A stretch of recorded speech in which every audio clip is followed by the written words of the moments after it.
আসসালামু আলাইকুম রহমতুল্লাহি ওয়া বারাকাতুহু। তো আজকে যে বিশেষ একটি ভিডিওটি হচ্ছে আমার প্রিয়তমা জীবনসঙ্গিনী মুক্তি মোহনা। তো সে মুক্তির বার্থডে, আমার বিয়ের পর তার প্রথম বার্থডে ছিল। তো আমি এবং আমার সন্তান এবং আমার স্ত্রী আমরা প্রথম বার্থডে পালন করতেছিলাম। সেখানে আমার নানিও ছিল উপস্থিত। ওই দিন নানি আমার ছেলেকে দেখতে আসছিল। তো আমি আমার সমস্যার কারণে, যে কোনো ব্যক্তিগত সমস্যার কারণে বার্থডেটি বড় করে করতে পারিনি। যাই হোক, আমি একটি বাতুই ধরালাম। তারপর আমার বউকে নিয়ে কেকটি সুন্দরভাবে কাটতেছিলাম। ওইখানে আমাদের একটি গ্রামের বাড়িতে ছিলাম। ওইখানে খুবই ভালো লাগতো, খুবই মিস করি সেই স্মৃতিগুলো। তো কেক কেটে আমার বউকে প্রথমে খাওয়াই দিলাম। সে কেক খুবই পছন্দ করে।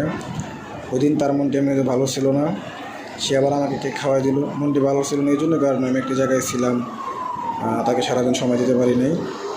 তো আমিও তাকে আবার কেক খাওয়াই দিলাম। ওখানে নানিও ছিল আর আমার বাবা সেখানে ঘুমাইছিল। তারপরে রাত্রেবেলা তার ঘুমের সময় হয়ে গেছিলো, সেজন্য সে ঘুমায় পড়ছে। আর তখন তার 2 মাস ছিল, আমার সন্তানের তখন 2 মাস চলতেছিল। তারপর আবার আমি কেক খাওয়াই দিলাম মুক্তিকে। আমি একটু খেলাম, বাকি কেক আমার নানির জন্য রাখলাম।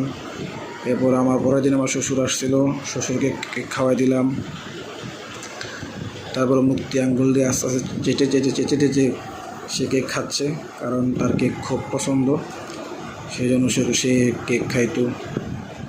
আর অনেক কেক খেয়েছে মোটামুটি। পরের দিন আমার শ্বশুর আসলো, তারপরে মুক্তি তার বাবাকে কেক খাওয়াই দিল। আবার তার বাবাও একটু কেক তাকে খাওয়াই দিল। এখন আবার তার বাবার হাতে সে কেক দিল।